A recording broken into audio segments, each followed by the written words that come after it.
Hello everyone, I am going to be presenting on the collection development trend of crowdsourcing. So first, let's define what crowdsourcing is exactly.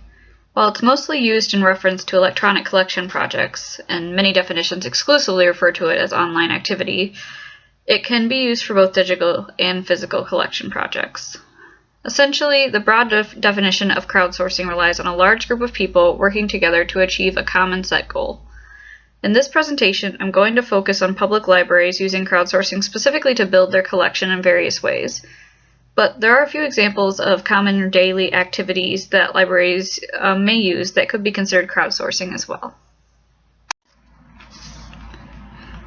Patron-driven acquisition is a form of crowdsourcing according to a lot of definitions.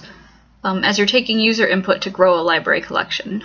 Technically, interlibrary loans and being part of a larger network of libraries, that is, relying on other groups to provide you with resources, could also be considered a form of crowdsourcing as well. Using review sites such as Amazon, LibraryThing, Goodreads, and others to determine purchasing decisions for the collection could fit into a generalized definition of crowdsourcing as well. Wikipedia could be seen like an obvious form of crowdsourcing, but for purposes of collection development conversations, crowdsourcing must feature an organization with a specific goal in mind that directs fulfillment of that goal to be completed by the community at large. With that in mind, let's define some guidelines typical for collection development crowdsourcing. Basically, what needs to be decided first is a clearly defined goal.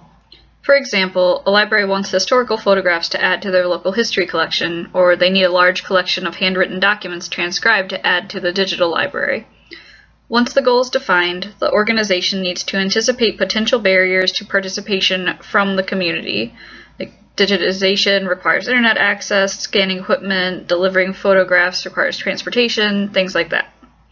In order to better create community motivation, the organization must first define the potential uses of the crowdsourcing output, which can then be presented as part of motivation.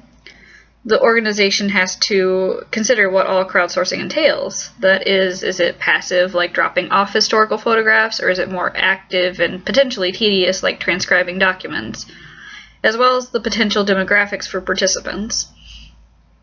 Once all of this is understood, motivational factors can be determined. Do rewards need to be offered, or will the satisfaction and/or ease of the job mean that no prizes need to be won, other than the feeling of a job well done? Though crowdsourcing can seem like an easier solution to a potential gap in collections, it can be a very in-depth process. This potential complication is one of the downsides of crowdsourcing. Like any consideration for a library, there are a lot of benefits and downsides to crowdsourcing. A major benefit is the enhancement of a library collection, whether it's through better record keeping or additional resources, and it's no cost to the library. Many of the skills needed for varying crowdsourcing projects are skills that are needed for the 21st century, especially when it comes to digitization projects.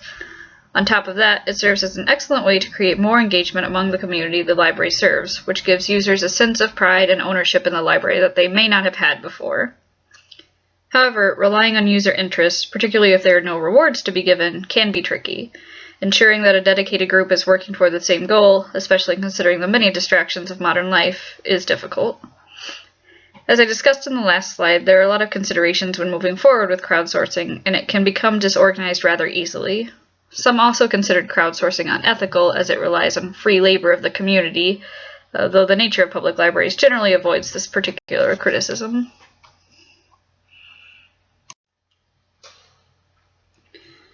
If the library decides that the benefits outweigh any potential complications when it comes to crowdsourcing, there are a variety of goal ideas they can adopt using the crowdsourcing method.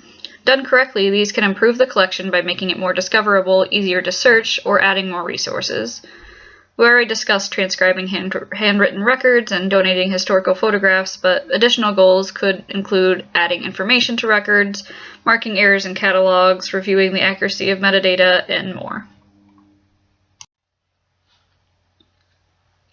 There are a variety of examples of crowdsourcing being used in libraries, but I thought I'd talk about just a few I found particularly interesting. Many libraries such as British Library, Boston Public Library, and the Digital Public Library of America utilize metadata games, which is an open-source game platform that uses mini-games as a way to entice players to tag institutions' media collections.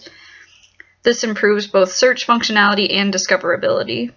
There are several games you can play that last under a minute or can take up to several hours if you want them to, such as Zen Tag, where specificity of tagging earns high scores, or my personal favorite, Stupid Robot, which is where you teach a robot as much as you can about a specific image by tagging it.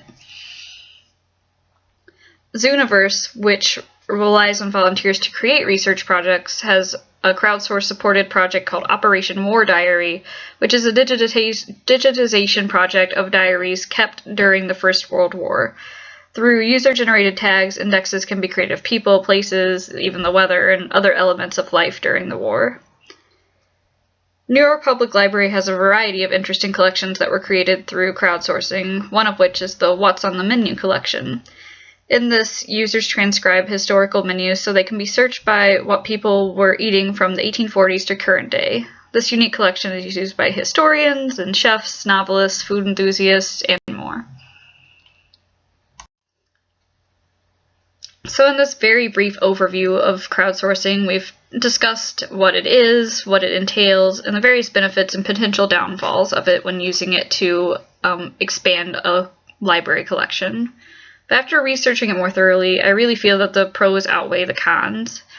Using crowdsourcing can achieve goals that libraries may or may not have had time or money for. It can engage the public and encourage a sense of ownership among the community, and it can improve the collection in so many different ways. I mean, in a time of dwindling budgets and more reliance on digital resources, crowdsourcing is a collection development tool that shouldn't be ignored. Thank you for listening to my presentation.